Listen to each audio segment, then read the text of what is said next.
Hi, everybody, and welcome back to the Virtual Eclipse Community Meetup. I'm your host, Stephanie Swart, and today I'm joined by Nikhil and Dawn. Thanks so much for being here, guys. Today's meetup will be showcasing an API deep dive into designing Eclipse Collections. So without further ado, take it away, guys. Hello there. Welcome. Thank you, Stephanie, for the intro. Stephanie said, my name is Donald Robb. Brief introduction. I am actually the creator of Eclipse Collections. I'm also currently a project lead and committer on the project at the Eclipse Foundation. I've been working on it now, I think, for almost 13 plus years. So that's the brief intro for myself, and then Nikhil here. Hi, I'm Nikhil Naniwadekar. I'm not the creator of Eclipse Collections for sure, but I'm the current active project lead as well as committer of Eclipse Collections. I've been working with the library for the past 4 years, and I like to present externally about Eclipse Collections. I like to build robots and make sure like some Eclipse IoT technologies integrated with Eclipse Collections, etc., etc. So that's pretty much about us. And with that, we'll start the screen share and the presentation. Okay. Yeah.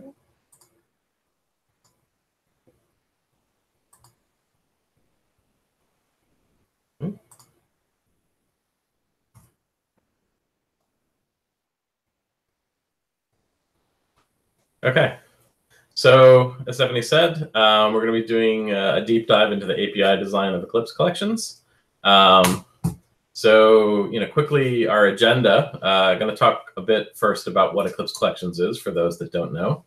Then we're going to jump into what our design goals were. We're going to talk about the latest major release, which was 9.0. Actually, the latest current release is 9.1.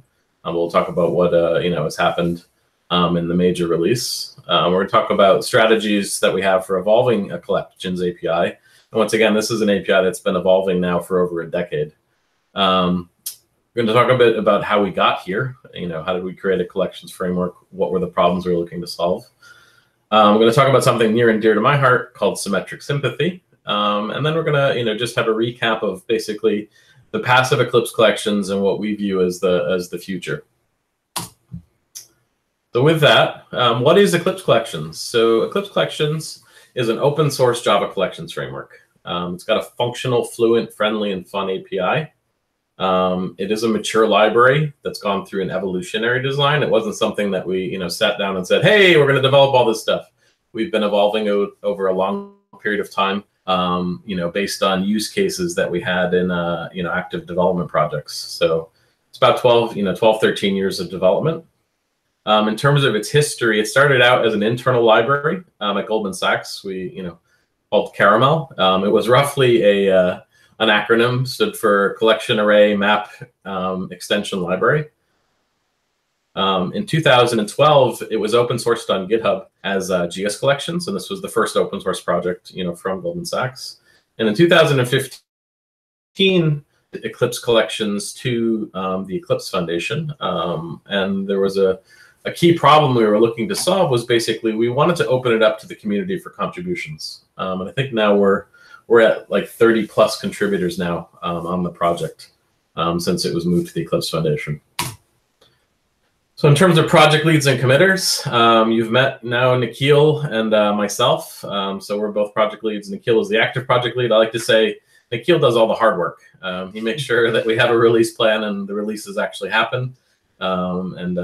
Gets the fun job of sometimes reviewing my code and reviewing the code of many others. So we also have Hiroshi Ito, who was our original project lead for Eclipse Collections, and he's still an active committer. And then, Craig Motlin and Mohammed Razai, who are both active committers as well. Over the years, we've done a lot of evangelism for Eclipse Collections. And what you can see here, and Nikhil kind of mentioned this in his intro, we've done a lot of presentations at a lot of different venues, right? So myself, I've presented at 4 different Java Ones. They're conferences like DevOps US. Nikhil and I have both been out to JCrete. We'll have to go back there. But other major conferences, and Nikhil notably had in November gone and done basically a UK Java user group tour. So he hit the Dublin Java user group, Belfast, Edinburgh, Manchester, West Midlands, and the London Java community. So quite an amazing, I guess, whirlwind week of a trip. And then over the years, other folks that have been involved as contributors to Eclipse Collections have gone to different conferences or Java meetups. I think this is actually our first virtual meetup. Yeah. So quite a fun time. In terms of the design goals for Eclipse Collections, what we wanted to have were things that weren't available in the Java Collections framework. The Java Collections framework, if you look at it, it's over 20 years old. It was, I think, introduced in around 1998, and really Java 2, when you got the interfaces like lists, set, map, collection. I think iterable actually came along later than that, right, in Java 5. But we wanted to have an API that gave us support for eager, iteration, lazy, serial, and parallel. Other things that we wanted memory efficient data structures. So we looked at some of the data structures, especially data structures like hash set, which are really not memory efficient at all. And we wanted to have, memory efficient alternatives because we were working in a space where we had very large heaps with lots of collections and very large collections, and having like memory waste based just on the data structure itself was not ideal. So we wanted to improve the memory efficiency wherever we could. We also wanted to improve memory efficiency in terms of if we could do an operation without generating garbage. We favored that because we figure the easiest garbage to collect is the garbage you don't generate. And that leads us to having various optimized algorithms. Having eager APIs allows us to provide optimized algorithms on specific types. Key to our design, though, as well, is we looked at it as paramount that we basically have Java interoperability. We didn't want to just create our own collections framework and not have it work with Java types. So basically, our mutable types extend to all of the Java types, like list, set, and map. Our mutable list, mutable set, mutable map, all extend the Java types. And we basically, since Java 8 came out in March 2014, we've been providing more and more integration with new things that have shown up there. Eclipse Collections 8, we started compiling with Java 8, and we've basically, over the last 2 major releases and now minor releases, have been providing more integration with the streams library as well. So we got streams for free because we extend the Java interfaces, but we wanted to provide more interoperability with the library as well, because we know a lot of people are using it. Another key concern for us is we wanted immutability in our data types. We want, Java kind of, for the last, 20 plus years that it's existed, has favored mutability, right? Its data structures out of the box are mutable data structures, but we wanted to have immutable, versions of those data structures as well. So that was a key design concern. We also noticed, there were missing types in the JDK. So things like intervals, there is a stack in Java, but pretty much they tell you don't use it. And it's been my interview question for 20 years of how not to design a stack. So we wanted to have a properly designed stack. And then there were types like bags, multi-maps, and bi-maps that we saw were actually missing kind of larger map-based data structures that we wanted to have. And then finally, definitely not last, we wanted a full complement of primitive containers. One of the things that we saw was that you can easily put primitive types into data structures in the JDK, but you wind up auto boxing or let's say explicitly boxing things, and there's a severe cost to that boxing that happens. So we wanted to basically have a set of primitive containers that got rid of that cost and could give us the raw performance of the primitives. And then finally, across all of these things, and there's a link here, when the slides go, the slides are actually all online, but there's a link here to a blog that kind of covers, crosses all of these concerns, which is symmetric sympathy. So all of these things that we want them everywhere. I want to have eager primitive collections. I want to have, lazy object collections. I want, immutable data structures that support streams. It's like, I want to have all of these things. I want to have my cake and I want to eat it too. And that's, symmetric sympathy kind of is the key concern there in terms of providing good symmetry across all of these different concerns. And this is kind of like, if you look, with Eclipse Collections today in this picture, you'll see that these are kind of the different concerns that we have. We have data structures on the left, and then what we've grouped as, types of behavior, whether it's eager or lazy, types of execution. You've got serial and parallel. You have different, kinds of interfaces. We want to have support for readable, mutable, and immutable. Readable basically is the shared type between the mutable and immutable. It's the, what are the operations you can, right? And then you've got more specialty down in the subtypes. And then finally, there's the container type, where we wanted, once again, both object and primitive containers. And what you need to do is like mesh all of these things together. So as I mentioned before, Eclipse Collections open for contribution at the Eclipse Foundation. Symmetry kind of drives our design going forward. And a lot of other things that, taking consideration is what's actually changing in Java itself, right? So providing interoperability with Java 8 and Java 9 has been key for us, and we'll continue, looking to provide interoperability, across Java 10 when it becomes available, and then Java 11, and so on and so forth.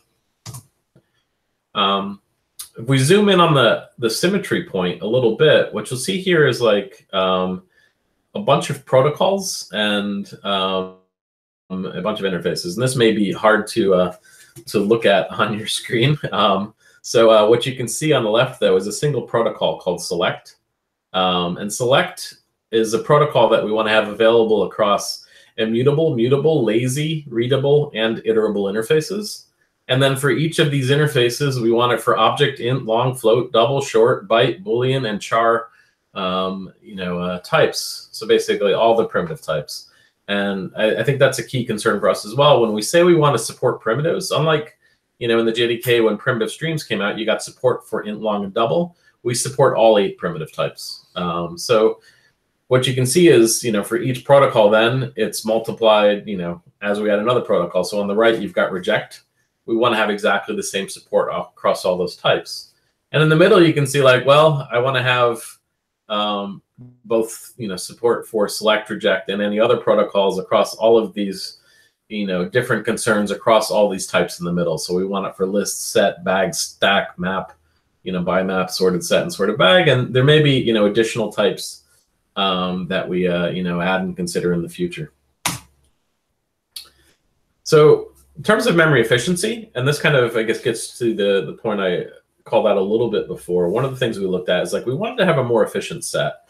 And if you look at how hash set is implemented in the JDK, hash set contains a hash map, right? And the hash map then has a table of entry objects and entry holding on to the key, the value, and actually caches the hash code.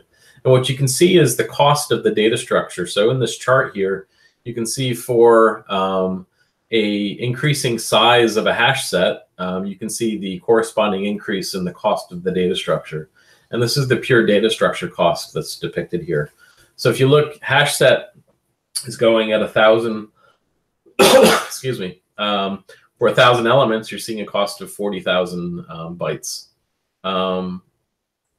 Comparatively with unified set, what you'll see is in the underlying data structure, unified set is effectively just, an array. And, when you get hash collisions, then there's, chaining that happens. Basically, you don't have the cost of the entry object holding on to effectively a key and a null value, right? So even though you're holding on null in hash set, you still got the cost of that box in memory holding on to effectively nothing, right? It's the cost of the whole object structure for entry. So we get rid of that cost, and this kind of shows you what the benefit is then in terms of the savings. And then, the memory that you're using can be more dedicated to the actual data that you have, not the data structure that's actually containing it. Similarly, like we looked at, when we had immutable data structures have a neat property in the small range in that you can basically provide memory efficient alternatives. And this is something that we did. So I'm actually comparing across different types here. And what you'll see is for different types, we've optimized to different sizes. For lists, we've actually optimized up to size, 10. And what we've done is, for a list, for instance, once something, because it's immutable, we can actually, create a copy where we don't have to hold on to the backing array, right? So we get the cost of that. And if you had a trimmed array list, which is what I'm displaying here, we get, if assuming your array list is trimmed and you've effectively trimmed the array, then there's just a constant kind of overhead for that array cost. But if the array wasn't trimmed, it would actually be, a much larger cost. And by default, an array in an array list will be sized at size 10 once you add something to it, right? So you've effectively got 10 buckets sitting out there waiting to have things added to it, right? Now what you've got, I guess, with sets, it's a much larger cost, right? So with hash set, once again, you can see here, visualize, hash set costs you more than hash map here, and that's because hash set contains a hash map, and you're seeing then the constant cost differential, between them. For sets, we only optimize up till size 4 or 5, and for maps, similarly, we only optimize on the mutable side up to like 4 or 5. But you can, get a significant savings if you have a lot of these structures. And basically, once again, we're just getting rid of the cost of the backing data structure. We can, on the set, just hold on to the elements. On the map, just hold directly onto the key values. Now, once you start looking at primitives, you can see, an additional cost savings here, because now it's not just the cost of the data structure itself, it's the cost of the boxing of the data that you're putting in the data structure here. And what you see here is for, this is 1 million, is that right? Yeah, 1 million elements stored in an array list. If you use an int array list, and I like to ask people like, how much space should 1 million ints take? Well, if an int takes 4 bytes, right, should be close to 4 million. And what you can see with our int array list is 1 million ints takes about 4 million bytes, right? Conversely, like if you look at array list, which when you store an int into an array list, what it has to do is box that int with an integer object. You're going to see, about, was it 4 or 5 times, that cost? Yeah, about 5 times, right? So it's about 20 meg to store 1 million ints in an array list, right? So, and that's just, 16 megs worth of data, well, actually not data structure cost, like boxing data cost here. That we can get rid of by having the primitive support. So memory is one thing to consider.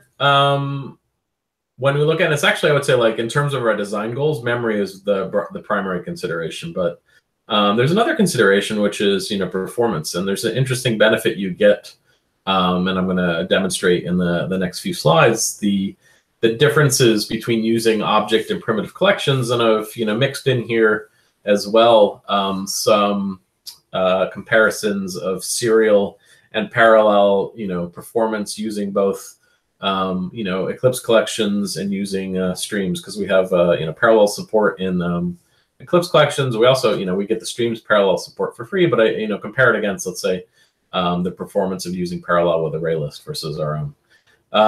I'm showing 4 different use cases in the next slide. So I'm going to show just filtering, then mapping, and then I'm going to do a sum use case, and then I'm going to do a combination use case, which is kind of like the classical style you'll hear, filter map reduce. That's like what we want to do in functional programming, right? So I'm going to actually show filter map sum as a combo use case. The data I'm going to use is 1 million ints. So in the case of the object side, this will be 1 million integer objects. On the primitive, it'll just be 1 million ints. The performance tests that I've run are using a benchmarking framework called JMH, Java Micro Benchmark Harness. It's actually an OpenJDK project. I'm running this on basically a Mac Pro, the garbage can that sits on my desk here. And it's a 12-core Intel Xeon, 2.7 gigahertz per processor. There's one processor in the thing with 12 cores. And then you can see, level 2 cache and level 3 cache quite a bit. And it's got 64 gigs of RAM. So lots of RAM, lots of cores. We should actually be able to, for each of these use cases, hopefully see a benefit potentially out of parallelism. In addition to some, what the performance is going to be like of object versus primitive. Now, all of the charts that I'm going to show are going to show operations per second. So what it means is when you're looking at the numbers, hopefully it'll be easy to understand. Larger is better. And I'm going to show 2 things. I'll show the winner in dark green, and then I'm going to show the fastest serial operation in light green. So if we look at filtering, and what this use case does is basically I take the million ints, and they're in a random order in the collection. I filter out the evens from the list. So I don't know how many evens are in there, but the filtering will apply across all 1,000,000. And you can see I'm running this eagerly on a boxed collection in Eclipse Collections. So this will basically be a list of integer using our collections type in Eclipse Collections test. I'm sorry, in the Eclipse Collections framework. Then I'm going to do it lazily. Then I'm going to do it using we have parallel eager utilities and we have parallel lazy. So I'm going to use both of those. We have support for both primitive eager and primitive lazy. So I'm going to show what the cost, performance of those are. And then using JDK box collection, so it's effectively an array list of integer. I'm going to use parallel streams and I'm going to use box streams. And what you can see here, the winner that came out here was basically the EC parallel eager. And actually, I have to update the slides for this. The performance test for this is actually checked into Eclipse Collections, so it's one of our performance tests. So I can actually provide a link to that. And I can actually show it during probably the Q&A section as well, the actual code. But the interesting thing here is, we actually got some benefit out of parallelism here. So considering that we have 12 cores, right, I'd like to actually see at least, an order of magnitude improvement of performance, running from serial to parallel. And then actually we get to kind of see here, right? So it's an over, 10 times improvement with, from serial to parallel for at least the winner. What's interesting as well, though, is if you look across all the serial cases, so the serial cases include EC boxed eager, EC box lazy, EC primitive eager, EC primitive lazy, and then JDK box stream. These are all serial. You'll see that the primitive eager use case was actually the fastest, right? Now, it's not like a huge performance thing. And I guess the thing, to take as a grain of salt in these performance tests, these are really, really fast operations, right? These are running in memory. And you can see 4 million, items and ints in a list. It's probably not going to be your common use case that you have 1 million ints in a list. But, you can see there's in the parallel case running 719 of these operations per second, basically, is quite fast. But you can see there's a reasonable performance boost that you get out of actually having the primitive version, right? So, going from, let's say, the next closest and the box version is 68 operations per second going to 88, right? It's actually, a reasonable speed up for actually just using primitives. Now, if we go to a different use case, so in the first case, we're filtering, right? So we go from a starting list to another list where we actually then have the filter into. In the mapping case, what we're doing is we're taking all of the numbers and multiplying them times 2. And we're going to return that result in a new list. What you can see here is, the performance now, slightly different. And we actually see some, different challenges and opportunities, right? What's happening, now, though, is if you look at the serial case, primitive is still really fast. And this has to do, a couple of things. One is that you don't have the effect of boxing, both. On the incoming boxing, there was no performance measurement for it, but basically when I multiply by 2 on a list of integer, I'm going to come back with another list of integer, which means I had to box again, right? You get rid of that effect on the primitive side, right? And it's also just going to take less memory for having the primitive array as well in the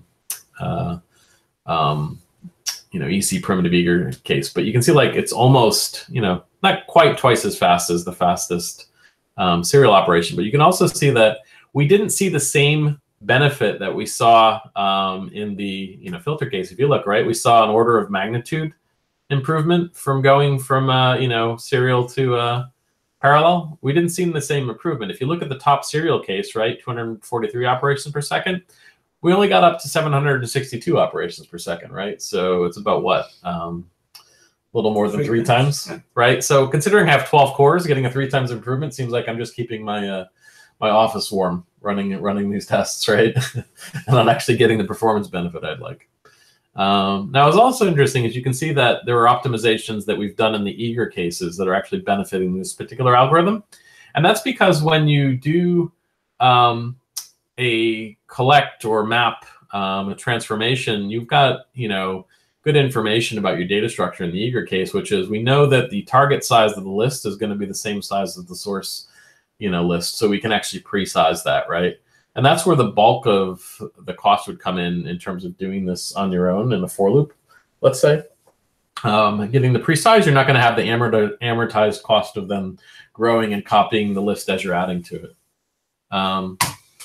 See, next case is sum. Now this one's interesting because unlike the first two cases where we actually have to take some source list and then create a target list, in the sum case we're just iterating over the source collection and then coming up with a single final value, right? Effectively a long to contain the sum.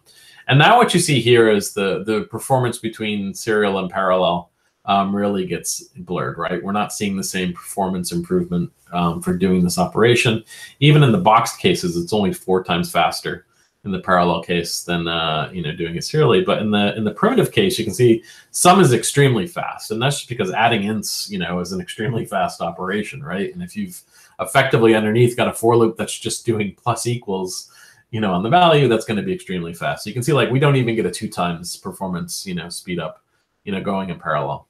Now, an interesting thing which I hadn't expected is that there was a performance degradation for doing the sum on the box stream, and I'm not exactly sure what this is for. I would say like in all of these tests, I haven't dug in to figure out like what was causing the something to be faster or slower. But what's interesting is, just to satisfy my own curiosity, I ran the same tests with these are actually running with Java 8.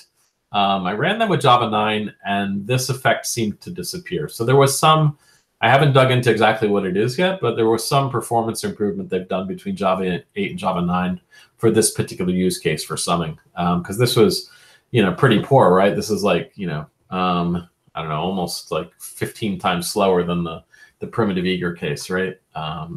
There's a terrible degradation there.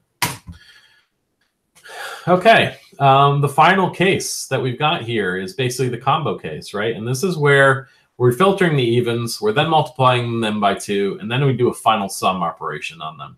Now, what you can see here, this is one of the places where lazy parallel kind of shines, right? It's getting the benefit out of that approach.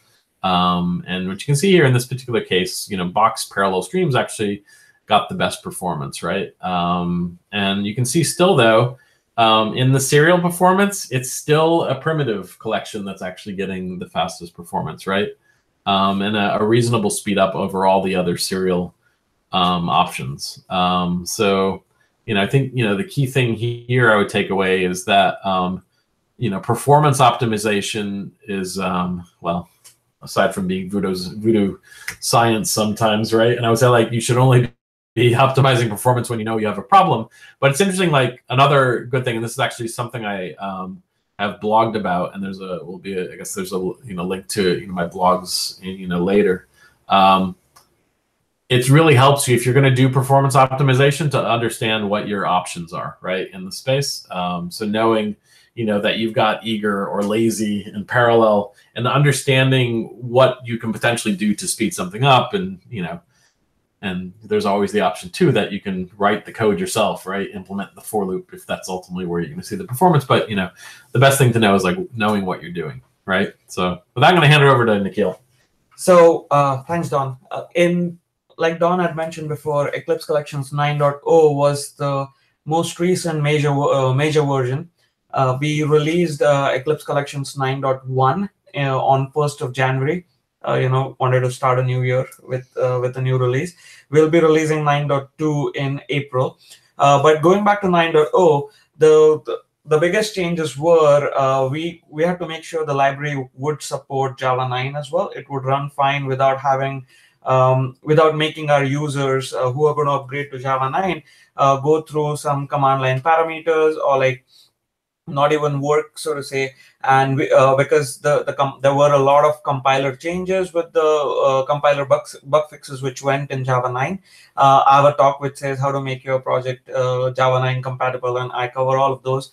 But that was like the biggest chunk of the work for Java 9 in terms of an upgrade to to support Java 9. Sorry, that was the biggest change in Eclipse Collection 9.0 to support Java 9. We also added automatic module naming so that if anybody wants to have their module.info file with our projects, they just have to call it Eclipse-collections and Eclipse-collections-API. Also, like everybody knows, now we have HTML5 Java docs, so they're actually searchable. And so we will go through all the API, which we will sort of like, just skim the sort of the surface of all the entire API which is available on Eclipse Collections. But essentially, we have more than about 75 iteration patterns on our topmost interface called as rich iterable. And as the implementations go down, you get more and more data structure specific API. So having searchable Java docs is actually helpful. Also, new features based on user feedback. And I'll go through the code for that. These were the four most prominent features, but there are many more. As well as we ended up having a better OSGI integration for Eclipse Collections. And I'm not an expert of OSGI, and I can talk on behalf of Don. Neither is he, and neither are any of our committers. So the Eclipse community has helped us quite a lot, and a special shout out to Gunnar, who actually made it possible to have the OSGI bundle, so to say. And then there were more contributors who actually helped us make sure it was packaged in an Eclipse-friendly way. So thanks to everybody. So looking at the code, as I mentioned before, based on user feedback, we ended up adding a bit of API. And the very first one was count by. So essentially, Eclipse Collections has its own specialized data structure called as a bag. A bag is nothing but a map with an object and a count. Like the value is essentially the count. So if I have a company that has customers and I'm going to end up getting cities of each customers, then let's say I say counts.get New York, then I'll get all the customers from New York. From Salt Lake City, I'll get all the customers from Salt Lake City. And then essentially what we realized was, hey, the way to get these counts was fairly convoluted, where you have to first have a lazy API on it, then do the collect, and then do a bag.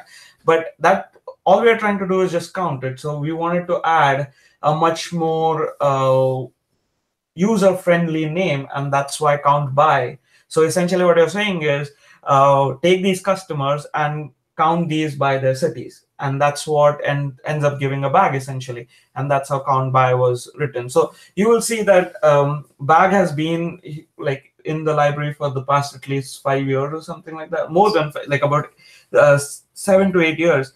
But we had not added this, and like once that's the beauty of open source, when we start getting the feedback, and that just made it was so obvious when somebody pointed it out to us. I'm like, why didn't we even do this before?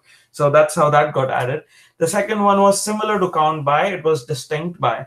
So what was happening is, like, if I need to find distinct by a certain element in an object. So take customers for an example. Customer has a first name, last name, and an order, and let's say a city, right? If I want to find the distinct customers from like using just the city, it wasn't easy to do that before. We had a distinct API on our list, but to evolve into that was you had to use our hashing strategies and everything. So we just wrapped it around with distinct by, and once you pass in the function, the exact same work is just done under the covers for you.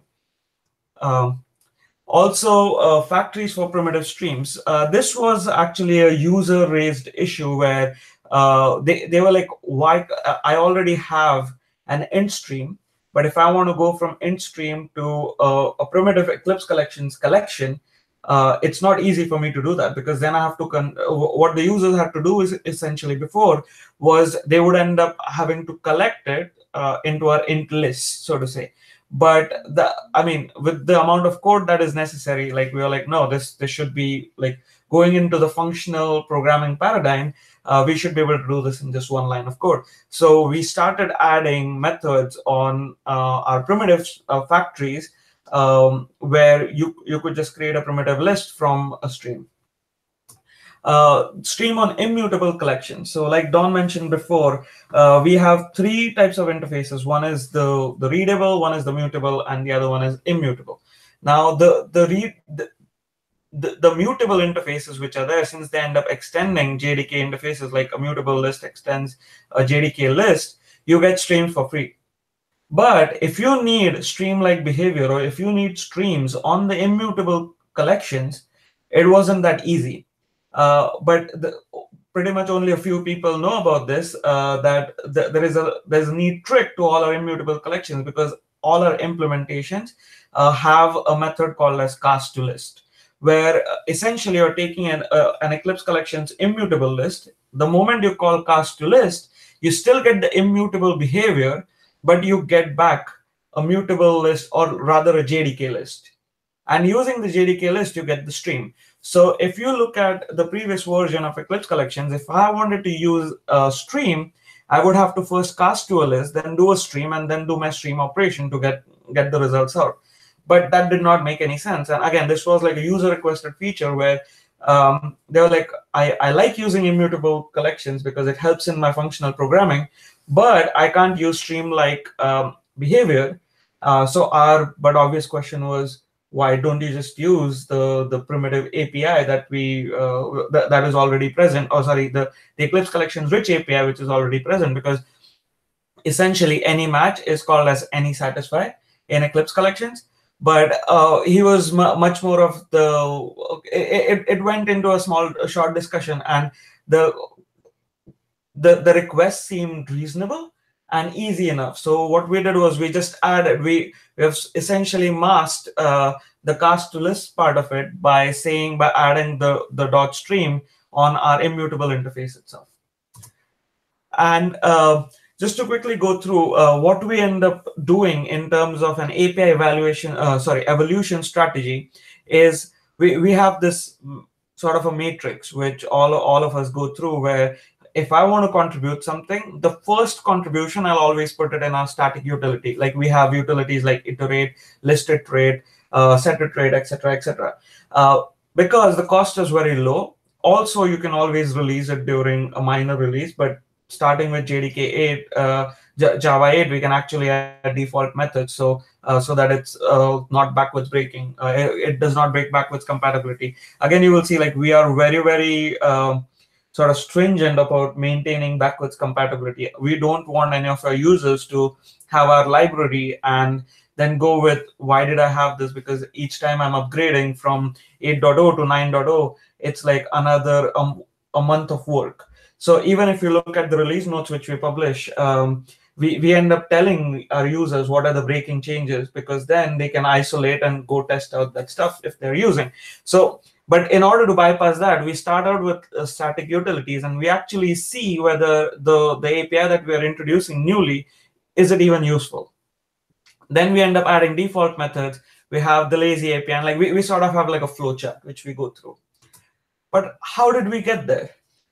I'll let the old dude who knows Smalltalk explain. Yes. So this is Don again. I'm an old dude who knows Smalltalk. So I don't know if any other Smalltalkers are watching this today, but hopefully if you are, and it's your first time discovering Eclipse Collections, I can tell you there's support out there in Java for the things that you miss, from 1980. So, back in the 90s, for those that can remember the 90s, I programmed for about, 5-6 years in a language called Clipper and then Visual Objects. And I always had access to code blocks. It turns out, I think the developers who worked on Clipper actually were also influenced by Smalltalk. But I had the benefit of learning IBM's Visual Aids for Smalltalk in 1994. I was participating in, I think, the prototype session of a thing IBM had called the Object Technology University. And they had 2 tracks. They had a Smalltalk track and C++ track, and I went up on the Smalltalk track. And that was kind of like where I fell in love with this wonderful language called Smalltalk. And two of the things that I missed Java were basically the code blocks that I had available. You might be referring to them as lambdas or closures these days. And then I also missed the collections library. And that was kind of like what led me to do the initial development in Eclipse Collections. Now, if you look at the Smalltalk Collections framework, and this was really something, once again, I mean, this is an API design talk, so I'm letting you into some of the thoughts that I had and the influences that I had that led to the design of Eclipse Collections. And if you look at the Smalltalk 80 collection hierarchy, what you can see is that for all the types that they have in the hierarchy, there's this base type called collection. And so all of these things, whether it's like bag or set or dictionary, which is equivalent of, let's say, map, ordered collection, which would be the equivalent of, let's say, list in Java. You've got things like arrays and string, also a collection, and also, little things called interval. All of these things have a common basic protocol that they share.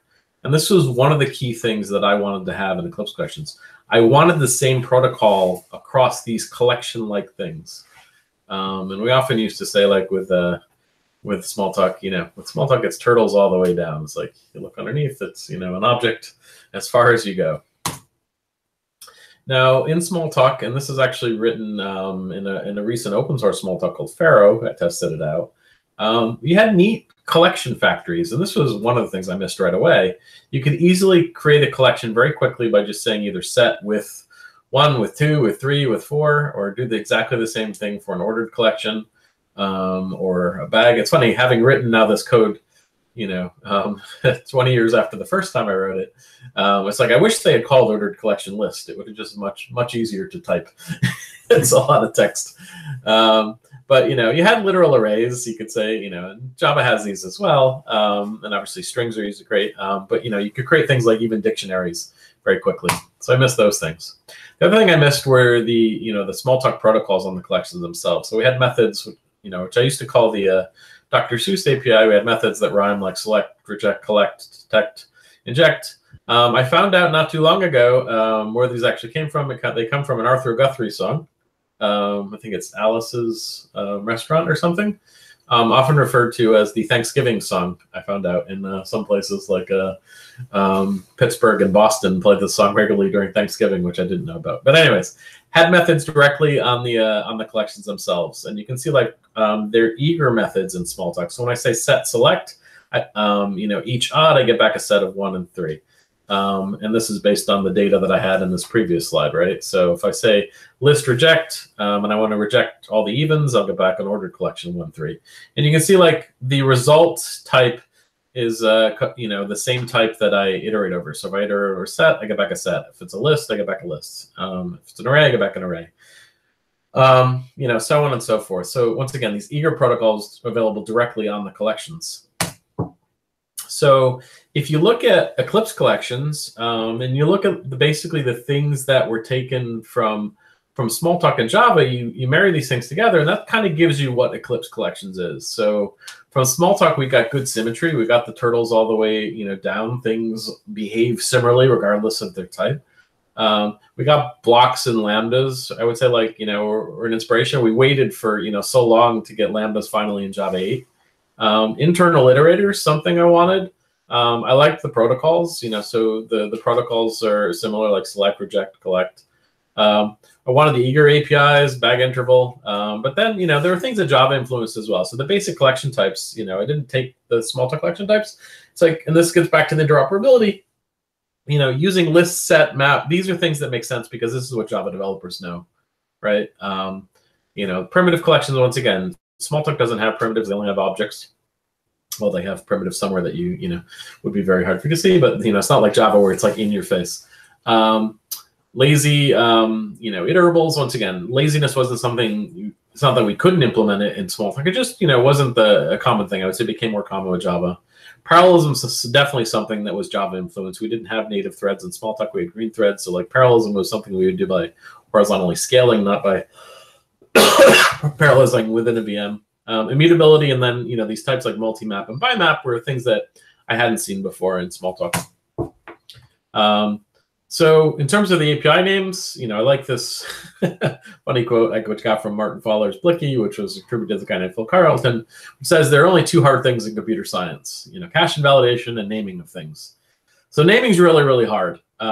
So when you're developing a collections framework, nobody's going to like your names, or some people might like them, other people will hate them. I think the important thing, which I get to at the bottom here, is like, go with your names, stick with them, and be consistent, and that's the key. Don't try and make everybody happy. The naming style, I chose with, Smalltalk is my influence. And then, where things didn't exist in Smalltalk, it's like we have to make a choice, like, on names of things, right? When I choose something like chunk, I didn't have a method called chunk in Smalltalk. So, like, chunk was something that we kind of arrived at as a name for something that basically chunks a list into, let's say, multiple lists, right? So, I think the key thing in terms of design, check your names, do they communicate well, and get the opinions of others, which is what I try and do, and, Nikhil as well. So if you look at the names in Eclipse Collections, they pretty much match one for one with the names in Smalltalk. So select is select, reject is reject.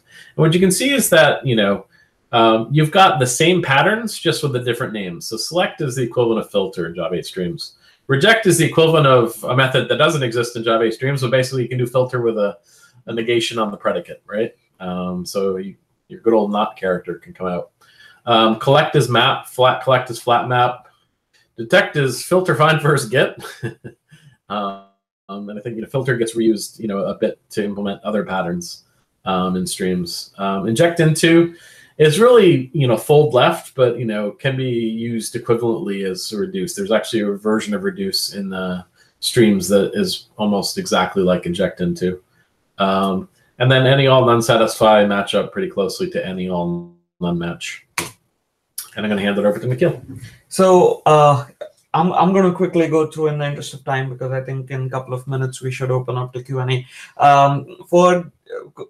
If you look at the way the Smalltalk Collections factory were, since Eclipse Collections has been heavily influenced by Smalltalk, we ended up adding similar factories. And these factories are pretty much just static classes where you say sets.mutable.width or list.mutable.width. And same thing is for immutables as well. Our main motivation to even have these factories were our users need not know what is the implementation for a set. Like our set implementation is a unified set, but I don't need my users to know that it's a unified set. Underneath, the implementation, so to say, should be completely internal to the library, and it should be easy for users to initialize a set, a list, a bag, even a multi-map, like whatever you want.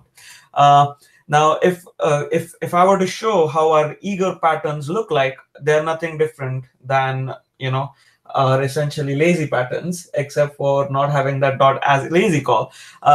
If we were to take select or reject, it's essentially a collection dot select, and then it takes in a lambda. We also have something called as a width pattern, which we end up covering in some other slide. We have a kata, an Eclipse Collections kata. There's a mini kata, there's a long kata, and that ends up covering all of these iteration APIs. All code is open source, so feel free to try it out, like ask us questions online as well. As I mentioned before, the Iger one is pretty much similar to the lazy, with the only difference that you have to make a dot as lazy call. Yeah, I think the key thing, the difference between the Iger, and this is something you're not going to see in the JDK collections, right? The methods are directly available on the collections themselves in the Iger case, whereas lazy has a step operation like stream, right? You've got to call as lazy, and then you get exactly the same protocols, though. Just the behavior is different. Yeah, yeah. Okay, so these are just some links to blogs, and I think once again we'll send out the link to this presentation hopefully, and you can go look at these blogs if you want to read more about some of the specific thoughts that have gone into different parts of the API, whether it's like our factory patterns or like the symmetry of like zip across object and primitive collections, or like as Nikhil mentioned in the preposition preference blog, we cover like a whole set of APIs that we have that have of and with in the name, right? And it's like you're using prepositions in your API naming. So lots of blogs out there, which I've been trying to capture once again some of the detailed decisions that we make in specific API sections. I think let's skip these two slides. Yeah, I think this kind of like shows where we've got symmetry across our APIs, and you can see like for the APIs and the different concerns where we do and don't have symmetry. Where you see crossed out, it's basically we don't have symmetry today, and it's not like we're going to just go running at it. We typically wait until we have a use case that says, "Hey, I need this," and then, well, either a contributor can add it, or if we're feeling bored and have time on our hands, we can actually get it added for them, assuming it fits into our matrix of cost and complexity, for our own time, right? So I guess reviewing, the past of things, right? So Eclipse Collections has been around for quite some time. It started off with memory efficient collections in 2004.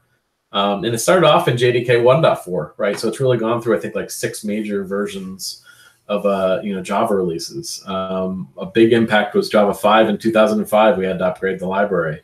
Then open sourcing from the internal library in 2012, and we had 7 major releases of GS collections. So it went through 1 through 7. When we moved to then getting lambdas in 2014 with Java 8, and then we moved to the Eclipse Foundation in 2015, and we've done 3 major releases, and I think numerous minor releases. So our latest minor release is 9.1, and we're in the middle of working on 9.2, which I think we probably got a milestone release coming out soon. Oh, it's already pushed up. There you go. See, that's why we have an active project lead. So the future, my major consideration is going to be for modularization.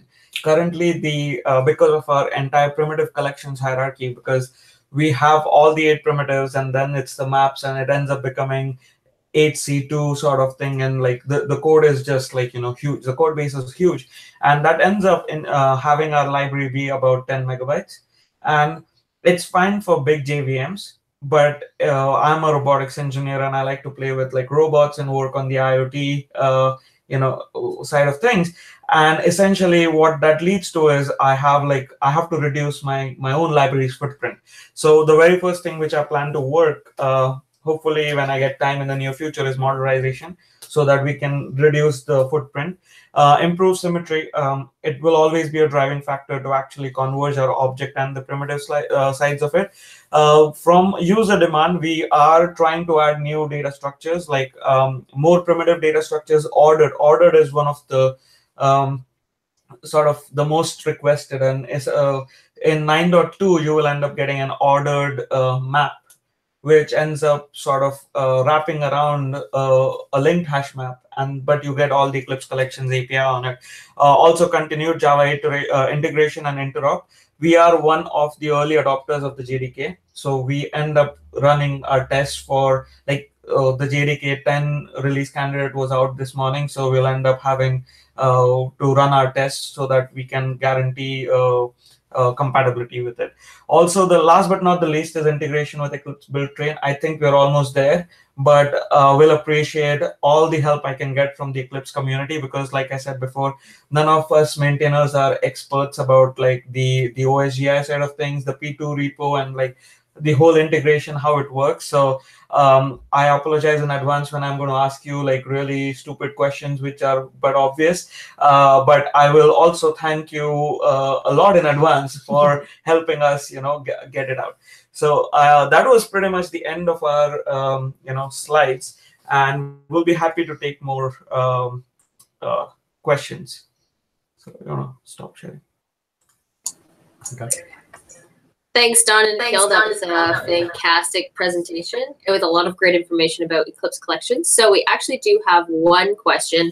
If you guys just look in your chat box, I sent it to you. It's a bit of a long question. So it is, Primitive Collections does not implement the respective Java util interface, int list. It is not a Java util list. Is there a way to box it so that it can be processed by code expecting Java collections? So we've had this actually request, before, and actually there's a gentleman who's been working on providing this as a contribution. So we're never going to make our int list, for instance, implement list of integer, but it, is occasional to be able to pass it, let's say, around as a list of integer, even if you get the cost of boxing. So today your option would basically to create a copy. You can actually transform the primitive list to an object list using the collect method. In the future, what we're looking at and the thing the person is working on is providing a view. So basically, imagine you could take your int list and then call as list, which would basically give you an adapter around the int list and actually then have it behave like a list of integer. So that's something that we've gotten a request for before, but we've tried to, once again, consciously not make our primitive collections, implement the interfaces directly. But I can see, I definitely see the potential benefit of having these views. So it's, something that someone had started working on. So hopefully, they'll get that contribution and, sometime in the future. So it's a good question. Also, if anybody wants to start out with Java util set and int set, we'll happily take any contribution. Thanks, everyone, for joining us. That's all the questions we have today, but we will be monitoring our chat box, Twitter feed, and Meetup page. So if you have any questions, feel free to leave them, and we'll send over the answers to Nikhil and John to answer, and we'll put that actually on the YouTube page as well. So thanks again for joining us, Don and Nikhil. That was a great presentation. And thank you, everybody, for your great questions and for tuning in. Be sure to tune in next week 2 weeks from now, our next Virtual Eclipse Community Meetup on February 27th. That will be showcasing Vertex. And so with that, thank you, guys. Thank you very much. Cheers. And have a good one, everybody. Yeah.